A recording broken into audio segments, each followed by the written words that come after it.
Les valves cardiaques sont des structures élastiques ni innervées ni vascularisées, et donc incapables de mouvement. Pourtant, elles sont présentes à la sortie de chaque cavité cardiaque pour ne permettre le passage du sang que dans un seul sens, des atriums vers les ventricules et des ventricules vers les artères du cœur, soit l'aorte et l'artère pulmonaire. Nous allons répondre à 3 questions. 1. Comment se rappeler définitivement des noms et emplacements de ces valves? 2. Comment est-ce que ces valves fonctionnent? Et 3. Quel est en pratique l'intérêt clinique de pouvoir répondre à ces 2 questions? C'est ce qui vient. Première question, comment se rappeler définitivement des noms et emplacements de ces valves? On peut voir qu'il y a 4 valves, chacune est composée de valvules, ou feuillets, ou cuspides, c'est pareil, cuspide étant le mot latin pour pointe, d'où le nom de flèche de Cupidon. Cuspide, Cupidon. Et en effet, elle détermine des pointes. Notez qu'avant, on appelait les valves des valvules et les valvules des valves. Remarquez que les valves ont toutes 3 feuillets, sauf la valve qui est tout à fait à gauche et qui se trouve entre l'atrium et le ventricule gauche, et qui n'a que 2 cuspides, ce qui la fait ressembler à un mitre, qui est ce chapeau, d'où son nom de valve mitrale. Et pour vous rappeler de son nom et position, sachez que ce mitre est généralement porté par des personnes âgées, qui sont donc faibles, et la gauche est généralement plus faible que la droite. La valve mitrale se trouve donc entre l'atrium et le ventricule gauche. Par opposition à cette valve mitrale qui n'a que 2 cuspides ou valvules, la valve de l'autre côté, entre l'atrium droit et le ventricule droit, a été nommée valve tricuspide. Et ces 2 valves se trouvant entre les atriums et les ventricules, ce sont les valves atrio-ventriculaires. La valve mitrale et tricuspide subissent une pression importante lors de la systole, puisque les ventricules se serrent et le sang s'éjecte avec force contre elles. C'est pour cette raison qu'il y a des cordages fibreux puissants attachés au feuillet de ces 2 valves et fixés au ventricule par les muscles papillaires, qui vont donc tirer sur les valves atrio-ventriculaires pendant la systole pour les empêcher de se retourner.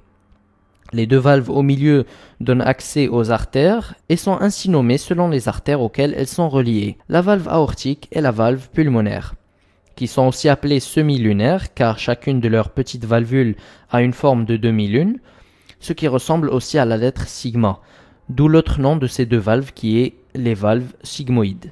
Pour récapituler, la valve gauche se trouve entre l'atrium et le ventricule gauche, c'est donc la valve atrio-ventriculaire gauche ou valve mitrale. La valve droite se trouve entre l'atrium droit et le ventricule droit, c'est donc la valve atrio-ventriculaire droite ou valve tricuspide. Les 2 valves au milieu donnent accès aux artères, ce sont donc les valves aortiques et pulmonaires, et leurs valvules ressemblent à des demi-lunes et à la lettre sigma, et sont donc aussi appelées valves semi-lunaires ou sigmoïdes, mais le plus souvent on parle de valves semi-lunaires. Comment est-ce que ces valves fonctionnent? Pour ça, on va étudier ce qui se passe sur le côté gauche, car vous aurez du mal à suivre ce qui se passe sur les 2 côtés simultanément, sachant que les mêmes événements ont lieu en même temps de l'autre côté, comme vu dans l'introduction de cette série. L'atrium a une très faible pression, mais une fois remplie, elle dépasse celle du ventricule relativement vide, ce qui ouvre la valve atrio-ventriculaire. Le ventricule va alors se remplir, et ce remplissage est encore plus complet quand l'atrium se contracte.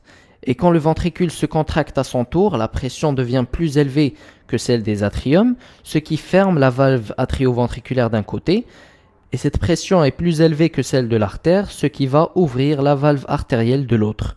Mais une fois que le sang est éjecté dans l'artère, la pression dans celle-ci devient égale à celle du ventricule, et la valve artérielle se ferme alors, puis le ventricule se relâche, et diminue sa pression par rapport à l'atrium, ce qui ouvre la valve atrio-ventriculaire et accueille à nouveau le sang atrial et un nouveau cycle peut commencer. Comme des portes qui se ferment violemment, les valves atrio-ventriculaires se ferment simultanément en causant le premier bruit cardiaque, B1, et les valves semi-lunaires se ferment aussi simultanément, réalisant le deuxième bruit cardiaque B2.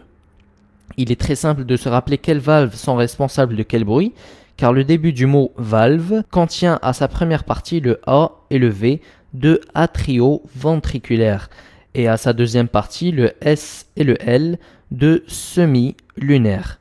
Les auriculo-ventriculaires sont donc responsables du premier bruit et les semi-lunaires du deuxième bruit. À l'auscultation du cœur, ça donne ceci. B1, B2, B1, B2. Et si vous avez bien suivi jusque-là, vous aurez remarqué que le début de la systole ferme les valves auriculo-ventriculaires et la fin de la systole ferme les valves semi-lunaires. La systole ventriculaire se fait donc entre B1 et B2 et ne prend que 0,3 secondes. Quel est l'intérêt d'étudier la physiologie des valves comme on vient de faire?